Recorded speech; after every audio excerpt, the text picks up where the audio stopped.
ಮಗಳ ಮಾತು ಕೇಳಿ ಹೇಮಾಳ ಮುಖ ಬಿಳಿಚಿಕೊಂಡಿತು.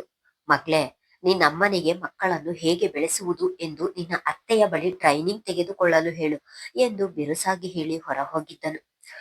ಅವನು ಹೇಳಿದ್ದು ಸರಿಯಾಗಿಯೇ ಇತ್ತು. ಸಾಕ್ಷಿ ದೀಪಳನ್ನು ಒಡಲಲ್ಲಿ ಹೆರದೇ ಇದ್ದರೂ ಆ ಮಗು ಹುಟ್ಟಿದ ದಿನದಿಂದಲೂ ತಾಯಿಗಿಂತ ಹೆಚ್ಚಾಗಿ ನೋಡಿಕೊಳ್ಳುತ್ತಾಳೆ. ದೀಪ ಹುಟ್ಟಿದಾಗಿನಿಂದ ಸಾಕ್ಷಿ 1 ವರ್ಷ ಅಷ್ಟೇ ಅವಳನ್ನು ಬಿಟ್ಟಿರುವುದು. ಅವಳ ತಾಯಿಗಿಂತ ಮಗುವಿನ ಬೇಕು ಬೇಡಗಳನ್ನು ಇವಳೇ ಮೊದಲು ನೀಗಿಸುತ್ತಾಳೆ. ಮಗು ಹಸಿವು ಎನ್ನುವ ಮೊದಲೇ ಊಟ ನೀಡುತ್ತಾಳೆ. ಗಂಡನ ಮಾತು ಕೇಳಿ ಉರಿಯುವ ಬೆಂಕಿಗೆ ತುಪ್ಪ ಸುರಿದ ಹಾಗೆ ಆಯ್ತು ಹೇಮಾಳಿಗೆ.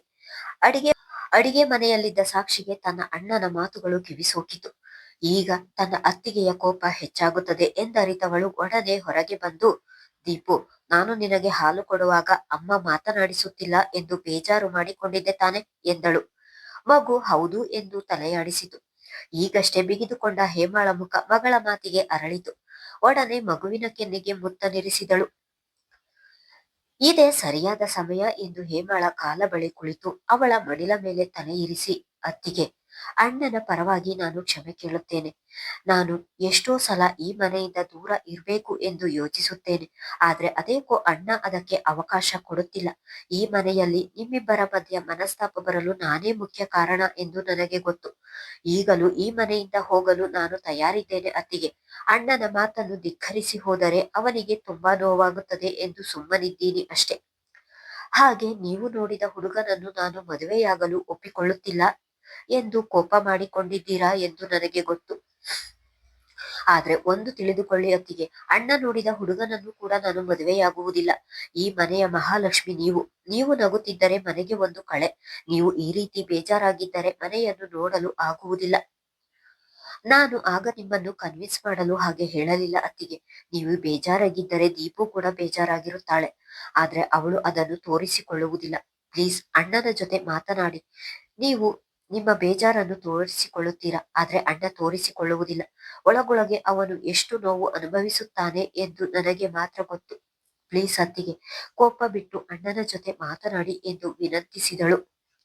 ಸಾಕ್ಷಿಯ ಮಾತಿಗೆ 2 ನಿಮಿಷ ಮೌನವಾದವಳು, ಸರಿ, ನಾನು ನಿಮ್ಮಣ್ಣನ ಜೊತೆ ಮಾತನಾಡುತ್ತೇನೆ.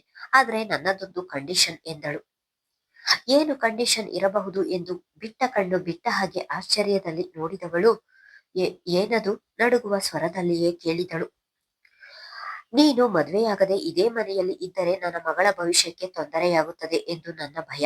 ಅದಕ್ಕೆ ಎಂದು ಅಲ್ಲಿಗೆ ಮಾತು ನಿಲ್ಲಿಸಿದಳು. ತನ್ನ ಅತ್ತಿಗೆ ಯಾವ ವಿಷಯ ಹೇಳಲು ಬರುತ್ತಿದ್ದಾಳೆ ಎಂದು ನೆನೆದು ಭಯವಾದವಳು ಎದ್ದು ನಿಂತು, ಅದಕ್ಕೆ ಎಂದಳು.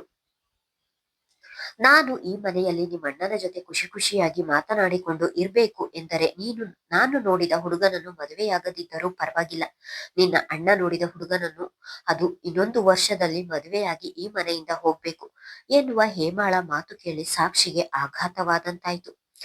ಈ ಜನ್ಮದಲ್ಲಿ ಮತ್ತೆ ಮದುವೆಯನ್ನೇ ಆಗುವುದು ಬೇಡ ಎಂದು ತೀರ್ಮಾನ ಮಾಡಿರುವವಳಿಗೆ ಈ ರೀತಿ ಹೇಳಿದರೆ ಹೇಗೆ ಸಹಿಸುತ್ತಾಳೆ?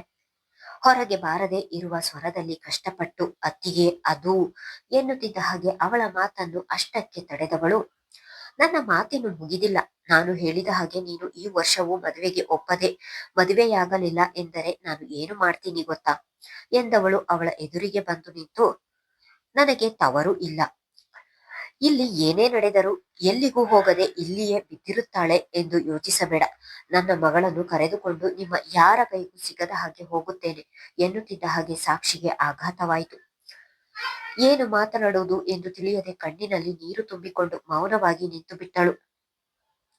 ಹಾಗೆ ಈಗ ನಾನು ನಿನಗೆ ಹೇಳಿದ ವಿಷಯ ಏನಾದರೂ ನಿಮ್ಮಣ್ಣನಿಗೆ ತಿಳಿದರೂ ಕೂಡ ಒಂದು ಕ್ಷಣವೂ ಇಲ್ಲಿ ನಿಲ್ಲದೆ ನನ್ನ ಮಗಳನ್ನು ಕರೆದುಕೊಂಡು ಹೋಗುತ್ತೇನೆ ಎಂದು ಸಾಕ್ಷಿಗೆ ಎಚ್ಚರಿಕೆ ನೀಡಿ ಅಲ್ಲಿಂದ ತನ್ನ ಕೋಣೆಗೆ ಹೋಗಿದ್ದಳು. ತನ್ನ ಮಗಳು ದೀಪಾಳನ್ನು ಸಾಕ್ಷಿ ಎಷ್ಟು ಪ್ರೀತಿಸುತ್ತಾಳೆ ಎಂದು ಚೆನ್ನಾಗಿ ಅರಿತಿದ್ದಾಳೆ ಹೇಮ. ಈಗ ಸಾಕ್ಷಿಯನ್ನು ಬಗ್ಗಿಸಲು ಇರುವ ಒಂದು ಅಸ್ತ್ರ ಎಂದರೆ ತನ್ನ ಮಗಳು ಎಂದು ಯೋಚಿಸಿದವಳು ಅವಳ ಮುಂದೆ ಈ ರೀತಿ ಹೇಳಿ ಅವಳನ್ನು ಹೆದರಿಸುತ್ತಿದ್ದಳು. ಸಾಕ್ಷಿ ಕೂಡ ತನ್ನ ಅತ್ತಿಗೆ ಹೇಳಿದ ಮಾತನ್ನು ಕೇಳಿ ಹೆದರಿ ಹೋದಳು. ಅಷ್ಟು ಸುಲಭವಾಗಿ ಅವಳ ಮಾತನ್ನು ತಳ್ಳಿ ಹಾಕಲು ಸಾಧ್ಯವಿಲ್ಲ. ಅವಳೆಷ್ಟು ಹಠಮಾರಿ, ಹೇಳಿದ ಕೆಲಸ ಮಾಡೇ ಮಾಡ್ತಾಳೆ ಎಂದು ಅವಳಿಗೂ ಕೂಡ ಅರಿವಿದೆ. ಈಗ ಸಾಕ್ಷಿಯ ಪರಿಸ್ಥಿತಿ ಅಡಕತ್ತರಿಯಲ್ಲಿ ಸಿಕ್ಕ ಅಡಕೆಯಂತಾಯ್ತು. ಅದೇ ಯೋಚನೆಯಲ್ಲಿ ಕೋಣೆಗೆ ಹೋದವಳಿಗೆ ದುಃಖ ಹೆಚ್ಚಾಗಿ ಅಳಲು ಶುರು ಮಾಡಿದಳು. ಹೊರಗಿನಿಂದ ಬಂದ ಸಾಕೇತ್ನಿಗೆ ಆಶ್ಚರ್ಯ ಕಾದಿತು. ಅಡಿಗೆ ಮನೆಯಲ್ಲಿ ಹೇಮಾ ಅಡಿಗೆ ಮಾಡುತ್ತಿರುವುದನ್ನು ನೋಡಿ ತಲೆ ಗಿರ್ರೆಂದಿತು. ಬಂದು ಹೋಂವರ್ಕ್ ಮಾಡುತ್ತಿದ್ದ ಮಗಳ ಬಳಿ ಕುಳಿತು ಅವಳನ್ನು ತನ್ನ ಬಳಿಗೆ ಎಳೆದುಕೊಂಡು ಸುತ್ತಲೂ ತಂಗಿಗಾಗಿ ಕಣ್ಣಾಡಿಸಿದರೆ ಅವಳು ಎಲ್ಲೂ ಕಾಣಲಿಲ್ಲ. ದೀಪಾ, ಅತ್ತೆಯಲ್ಲಿ ಎಂದು ಕೇಳಿದನು. ಅತ್ತೆಗೆ ತಲೆನೋವಂತೆ ಪಪ್ಪ, ಅದಕ್ಕೆ ಮಲಗಿದ್ದಾರೆ ಎಂದಿತು ಮಗು. ಅವಳು ಕೋಣೆಯಿಂದ ಹೊರಗೆ ಬರದೇ ಇರುವುದನ್ನು ನೋಡಿ ದೀಪಾಳೆ ಮಲಗಿದ್ದವಳನ್ನು ಏಳಿಸಲು ನೋಡಿದರೆ ತನಗೆ ತಲೆನೋವು ಎಂದು ಹೇಳಿ ಕಳುಹಿಸಿದ್ದಳು. ಅದನ್ನೇ ತನ್ನ ತಂದೆಯ ಬಳಿ ಹೇಳಿತು. ಹೌದಾ ಎಂದು ಹೇಳುತ್ತಾ ತಂಗಿಯ ಕೋಣೆಗೆ ಹೋಗಲು ಮೇಲೆ ಏಳುತ್ತಿದ್ದ ಹಾಗೆ, ನೀವು ಕೈಕಾಲು ತೊಳೆದು ಊಟಕ್ಕೆ ಕುಳಿತುಕೊಳ್ಳಿ, ನಾನೇ ಏಳಿಸಿಕೊಂಡು ಬರ್ತೀನಿ ಎಂದು ತಾನೇ ಸಾಕ್ಷಿಯ ಕೋಣೆಗೆ ಹೋದಳು. ಹೇಮಾಳ ಮಾತು ಕೇಳಿ ಇನ್ನೂ ಆಶ್ಚರ್ಯವಾಯಿತು ಅವನಿಗೆ. ಇವಳಿಗೆ ಅದ್ಯಾವ ಮರದ ಕೆಳಗೆ ಜ್ಞಾನೋದಯ ಆಯಿತು ಎಂದು ಹೇಳಿಕೊಂಡು ಅದೇ ಯೋಚನೆಯಲ್ಲಿ ಕೈ ತೊಳೆದು ಬಂದು ಡೈನಿಂಗ್ ಟೇಬಲ್ ಮೇಲೆ ಕುಳಿತನು. ಹೇಮಾಳ ಒಂದೇ ಮಾತಿಗೆ ಎದ್ದು ಹೊರಗೆ ಬಂದಿದ್ದಳು ಸಾಕ್ಷಿ. ಅಡಿಗೆ ಮನೆಗೆ ಹೋಗುತ್ತಿರುವವಳನ್ನು ನೋಡಿ, ನೀನು ಕುಳಿತು ಊಟ ಮಾಡು, ನಾನೇ ಬಡಿಸುತ್ತೇನೆ ಎಂದಳು ಗಡುಸಾಗಿ. ಅವಳ ಮಾತಿಗೆ ತಲೆ ಆಡಿಸುತ್ತಾ ಏನೊಂದು ಮಾತನಾಡದೆ ಮೌನವಾಗಿಯೇ ತನ್ನ ಅಣ್ಣನ ಬಳಿ ಬಂದು ಕುಳಿತಳು. ಸಾಕ್ಷಿ, ತಲೆನೋವು ಜಾಸ್ತಿ ಇದ್ರೆ ಹಾಸ್ಪಿಟಲ್ಗೆ ಹೋಗಿ ಬರೋಣ ಬಾ ಎಂದನು. ಇಲ್ಲ ಅಣ್ಣ, ಇವಾಗ ಸ್ವಲ್ಪ ಪರವಾಗಿಲ್ಲ ಎಂದು ಹೇಳಿ ಮತ್ತದೇ ಮೌನವಾದಳು. ಚಿಕ್ಕ ತಲೆನೋವಿಗೆ ಯಾರಾದ್ರೂ ಹಾಸ್ಪಿಟಲ್ಗೆ ಹೋಗ್ತಾರಾ? ನನ್ನ ಬಳಿ ಟ್ಯಾಬ್ಲೆಟ್ ಇದೆ, ಕೊಡ್ತೀನಿ, ಊಟ ಆದ್ಮೇಲೆ ತಿಂದು ಮಲಗು ಎಂದು ಹೇಳುತ್ತಾ ಎಲ್ಲರಿಗೂ ಬಡಿಸಿ ತಾನೂ ಬಡಿಸಿಕೊಂಡು ಊಟ ಮಾಡಲು ಕುಳಿತಳು. ನಿನ್ನೆಯಿಂದ ಕೋಣೆಯಿಂದ ಹೊರಗೆ ಬರದವಳು ಇಂದು ಈ ರೀತಿ ಪಟಪಟ ಮಾತನಾಡಿಕೊಂಡು ಕೆಲಸ ಮಾಡುತ್ತಿರುವ ಮಡದಿಯನ್ನು ಅದ್ಭುತ ನೋಡುವಂತೆ ನೋಡುತ್ತಿದ್ದನು ಸಾಕೇತ್. ಅದ್ಯಾರೋ ಬ್ರೋಕರ್ಗೆ ಹೇಳ್ತೀನಿ ಎಂದು ಹೇಳಿದ್ರಲ್ಲ, ಆದಷ್ಟು ಬೇಗ ಹುಡುಗನನ್ನು ನೋಡಲು ಹೇಳಿ. ಸಾಕ್ಷಿ ಮದುವೆಗೆ ಒಪ್ಪಿದ್ದಾಳೆ ಎಂದು ಹೇಳುತ್ತಾ ಊಟ ಮಾಡುವುದನ್ನು ಮುಂದುವರೆಸಿದಳು. ಹೆಂಡತಿಯ ಮಾತು ಕೇಳಿ ಸಾಕೇತ್ಗೆ ಆಶ್ಚರ್ಯವಾಯಿತು. ತಾನು ಮದುವೆಯನ್ನೇ ಆಗುವುದಿಲ್ಲ ಎಂದು ಹೇಳುತ್ತಿದ್ದವಳು ಮದುವೆಗೆ ಒಪ್ಪಿದ್ದಾಳೆ ಎಂದರೆ ಹೇಗೆ ತಾನೇ ನಂಬುತ್ತಾನೆ? ಸಾಕ್ಷಿ, ಇವಳು ಏನು ಹೇಳುತ್ತಿದ್ದಾಳೆ? ನೀನು ನಿಜವಾಗಿಯೂ ಮದುವೆಗೆ ಒಪ್ಪಿದೀಯಾ ಎಂದು ಅದೇ ಆಶ್ಚರ್ಯದಲ್ಲಿ ಕೇಳಿದನು. ಸಾಕ್ಷಿ ಒಡನೆ ಹೇಮಾಳ ಮುಖ ನೋಡಿದರೆ ಅವಳು ಕಣ್ಣಿನಲ್ಲಿಯೇ ಸನ್ನೆ ಮಾಡಿದಳು.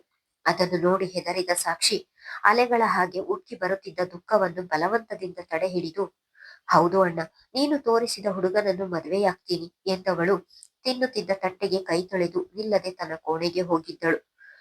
ಅಲೆಗಳ ಭೋರ್ಗರತವನ್ನು ತಡೆಯಲು ಸಾಧ್ಯವೇ? ಹಾಗೆಯೇ ಕೋಣೆಗೆ ಹೋಗುತ್ತಿದ್ದ ಹಾಗೆ ಅವಳ ದುಃಖದ ಕಟ್ಟೆ ಹೊಡೆದಿತ್ತು. ತಿನ್ನುವ ತಟ್ಟೆಗೆ ಕೈ ತೊಳೆದು ಹೋದಂತಹ ತಂಗಿಯ ನಡೆ ವಿಚಿತ್ರ ಎನಿಸಿತು. ಹೆಂಡತಿಯೆಡೆಗೆ ಕೋಪದಲ್ಲಿ ನೋಡಿದವನು, ಸಾಕ್ಷಿಗೆ ಏನು ಹೇಳಿದೆ ಎಂದನು ಅದೇ ಕೋಪದಲ್ಲಿ.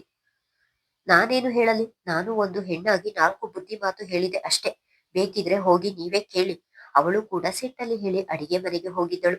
ಆದರೂ ಹೇಮಾಳ ಮಾತನ್ನು ಅಷ್ಟು ಸುಲಭವಾಗಿ ಅವನಿಂದ ನಂಬಲು ಸಾಧ್ಯವಾಗಲಿಲ್ಲ. ಏನೋ ಆಗಿದೆ ಎನ್ನುವ ಅನುಮಾನ ಮೂಡಿತು. ಬೆಣ್ಣೆ ಯಾವತ್ತು ತಣ್ಣೀರಿಗೆ ಕರಗುವುದಿಲ್ಲ, ಬಿಸಿ ನೀರಿಗೆ ಅದು ಕರಗುವುದು.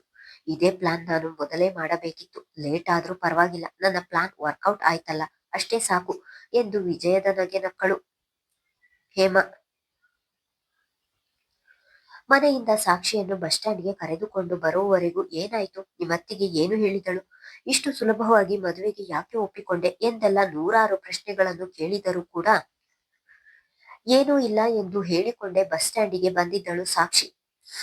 ಅವನು ಅಷ್ಟೆಲ್ಲ ಕೇಳಿದರೂ ಕೂಡ ಒಂದೇ ಒಂದು ಮಾತು ಹೇಳಲಿಲ್ಲ. ತನ್ನ ಅತ್ತಿಗೆ ಆಡಿದ ಮಾತುಗಳನ್ನು ಹೇಳಿದರೆ ತನ್ನಣ್ಣ ಅವಳನ್ನು ಸುಮ್ಮನೆ ಬಿಡುವುದಿಲ್ಲ. ಅದೇ ಕೋಪಕ್ಕೆ ಮಗುವನ್ನು ಕರೆದುಕೊಂಡು ಎಲ್ಲಾದರೂ ಹೋದ್ರೆ ಎಂದು ನೆನೆದು ಭಯ ಆವರಿಸಿತು ಅವಳಿಗೆ. ಅದೊಂದು ಕಾರಣಕ್ಕೆ ತನ್ನಣ್ಣ ಎಷ್ಟೇ ಕೇಳಿದರೂ ಏನೂ ಹೇಳಲಿಲ್ಲ. ಅದೇ ಯೋಚನೆಯಲ್ಲಿ ಕಚೇರಿಗೆ ಬಂದಿದ್ದಳು. ತನ್ನ ಅತ್ತಿಗೆಯ ವಿಷಯವನ್ನು ತಲೆಗೆ ಹಚ್ಚಿಕೊಂಡಿದ್ದವಳಿಗೆ ಅನುರಾಗ್ ನೆನೆ ಪ್ರಪೋಸ್ ಮಾಡಿದ್ದು ಕೂಡ ಮರೆತು ಹೋಗಿತ್ತು. ಇಂದು ಕೆಲಸ ಮಾಡಲು ಕೂಡ ಅವಳಿಗೆ ಆಸಕ್ತಿ ಇರಲಿಲ್ಲ. ಅವಳ ಮೌನದ ಮುಖಭಾವವನ್ನು ನೋಡಿದ ನಯನ, ಸಾಕ್ಷಿ, ಯಾಕೆ ಇವತ್ತು ಇಷ್ಟು ಡಲ್ಲಾಗಿದ್ದೀಯಾ ಎಂದಳು. ಏನಿಲ್ಲ ನಯನ, ಸ್ವಲ್ಪ ತಲೆನೋವು ಎಂದು ಸುಳ್ಳು ಹೇಳಿ ತನ್ನ ಕೆಲಸ ಮುಂದುವರೆಸಿದಳು. ಸಂಜೆಯಾಗುವುದನ್ನೇ ಕಾಯುತ್ತಿದ್ದ ಶರ್ವ ಕಾರಣ ಇಂದು ತನ್ನ ಮನದಲ್ಲಿರುವ ಮಾತುಗಳನ್ನು ಸಾಕ್ಷಿಗೆ ಹೇಳಲೇಬೇಕು ಎನ್ನುವ ತವಕ ಅವನಲ್ಲಿ. ಹಾಗಾಗಿ ಕಚೇರಿ ಬಿಡುವ ಸಮಯವನ್ನೇ ಪದೇ ಪದೇ ನೋಡುತ್ತಿದ್ದನು. ಅನುರಾಗ್ ಕೂಡ ಸಾಕ್ಷಿಯನ್ನು ನೋಡಿಕೊಂಡು ಕೆಲಸ ಮಾಡುತ್ತಿದ್ದನು. ಅವಳು ಮೌನವಾಗಿರುವುದನ್ನು ನೋಡಿ ನಿನ್ನೆ ತಾನಾಡಿದ ಮಾತುಗಳಿಗೆ ಬೇಸರ ಮಾಡಿಕೊಂಡಿದ್ದಾರೆ ಎಂದು ತಿಳಿದು ನೊಂದು ಹೋಗುತ್ತಿದ್ದನು. ಕಚೇರಿಯ ಸಮಯ ಮುಗಿಯುತ್ತಿದ್ದ ಹಾಗೆ ತನ್ನ ಬ್ಯಾಗ್ ಹಿಡಿದು ಹೊರಬಂದ ಸಾಕ್ಷಿಗೆ ಅಡ್ಡಲಾದನು ಶರ್ವ. ಅವನು ಅವಳ ಎದುರಿಗೆ ಬರುತ್ತಿದ್ದ ಹಾಗೆ ಬೆದರಿದಂತೆ 2 ಹೆಜ್ಜೆ ಹಿಂದೆ ಸರಿದು ನಿಂತಳು. ಸಾಕ್ಷಿ, ನಿಮ್ಮ ಜೊತೆ ಸ್ವಲ್ಪ ಮಾತನಾಡಬೇಕಿತ್ತು, ನನ್ನ ಜೊತೆ ಬರ್ತೀರಾ ಎಂದು ನೇರವಾಗಿ ಕೇಳಿದನು. ನನಗೆ ಬೇರೆ ಕೆಲಸ ಇದೆ, ನಾನು ಹೋಗ್ಬೇಕು ಎಂದು ನಡುಗುವ ಧ್ವನಿಯಲ್ಲಿ ಹೇಳಿ 1 ಹೆಜ್ಜೆ ಮುಂದೆ ಇರಿಸಿದಳು. ಅವಳು ಹೋಗದಂತೆ ಅಡ್ಡಲಾಗಿ ಅವಳ ಸಮೀಪ ನಿಂತವನು, ನಾನೇನು ಹೆಚ್ಚಿಗೆ ಟೈಮ್ ತೆಗೆದುಕೊಳ್ಳುವುದಿಲ್ಲ, 5 ನಿಮಿಷ ನಿಮ್ಮ ಜೊತೆ ಮಾತನಾಡಿ ಕಳುಹಿಸುತ್ತೇನೆ ಬನ್ನಿ ಎಂದು ವಿನಂತಿಸಿದಂತೆ ಹೇಳಿದನು. ಮೊದಲೇ ಬೇಸರದಲ್ಲಿದ್ದವಳಿಗೆ ಅವನ ಯಾವ ಮಾತುಗಳು ಬೇಕಿರಲಿಲ್ಲ. ಅಲ್ಲದೆ ಅವನು ಸಮೀಪ ನಿಂತಿದ್ದಷ್ಟು ಸಮಯವೇ ಬಹಳವೇ ಕಿರಿಕಿರಿಯಾಗುತ್ತಿತ್ತು ಅವಳಿಗೆ. ನೋಡಿ, ನಿಮ್ಮ ಜೊತೆ ಮಾತನಾಡಲು ನನಗೆ ಇಷ್ಟ ಇಲ್ಲ, ದಾರಿ ಬಿಟ್ರೆ ನಾನು ಹೋಗ್ತೀನಿ ಎಂದು ಕೋಪದಲ್ಲಿಯೇ ಹೇಳಿದಳು. ಹೋ, ನನ್ನ ಜೊತೆ ಮಾತನಾಡಲು ಇಷ್ಟ ಇಲ್ಲ, ಆದ್ರೆ ಆ ಮ್ಯಾನೇಜರ್ ಕರೆದ್ರೆ ಎಲ್ಲಿಗೆ ಬೇಕಾದ್ರೂ ಹೋಗ್ತೀಯ ಅಲ್ವಾ ಎಂದು ಹೇಳಿ ಬಿಗಿಯಾಗಿ ಸಾಕ್ಷಿಯ ಕೈ ಹಿಡಿದನು. ಇಷ್ಟರವರೆಗೂ ಬಲವಂತದಿಂದ ತನ್ನ ಮಾತಿನಲ್ಲಿ ಮೃದುತ್ವ ಬೆರೆಸಿದ್ದವನ ಈಗ ಅವನ ನಿಜರೂಪ ಹೊರಗೆ ಬಂದಿತ್ತು. ಅಂದ್ರೆ, ನಾನು ನಿನ್ನೆ ಅನುರಾಗ್ ಸರ್ ಜೊತೆ ಕಾರಿನಲ್ಲಿ ಹೋಗಿದ್ದನ್ನು ಇವನು ನೋಡಿದ್ದಾನೆ ಎಂದುಕೊಂಡವಳು. ನೋಡಿ ಮಿಸ್ಟರ್, ನಾನು ಯಾರ ಜೊತೆಯಲ್ಲಾದ್ರೂ ಹೋಗ್ತೀನಿ, ಅದು ನನ್ನ ಇಷ್ಟ, ಅದನ್ನು ಕೇಳಲು ನೀವ್ಯಾರು? ನನ್ನ ಕೈ ಬಿಟ್ಟರೆ ಸರಿ, ಇಲ್ಲದಿದ್ದರೆ ಇದರ ಪರಿಣಾಮ ಬೇರೆಯಾಗಿರುತ್ತದೆ ಎಂದು ಕೋಪದಲ್ಲಿ ಹೇಳಿ ಅವನಿಂದ ಕೈ ಬಿಡಿಸಿಕೊಳ್ಳಲು ಪರದಾಡುತ್ತಿದ್ದಳು. ಅವಳ ಕೋಪದ ಮಾತುಗಳನ್ನು ಕೇಳಿ ಇವನ ಕೋಪ ದುಪ್ಪಟ್ಟಾಯಿತು. ಕಣ್ಣುಗಳು ಕೆಂಡದ ಉಂಡೆಗಳಾದವು. ಕೈ ಬಿಡ್ಲಿಲ್ಲ ಅಂದ್ರೆ ಏನು ಮಾಡ್ತೀಯ ಎಂದು ಅವಳಿಗೆ ಒತ್ತಿಕೊಂಡಂತೆ ಮುಂದೆ ಬಂದನು.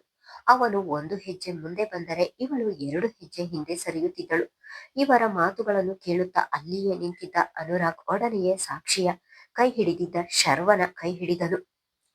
ಮುಂದುವರಿಯುವುದು. ಧನ್ಯವಾದಗಳು.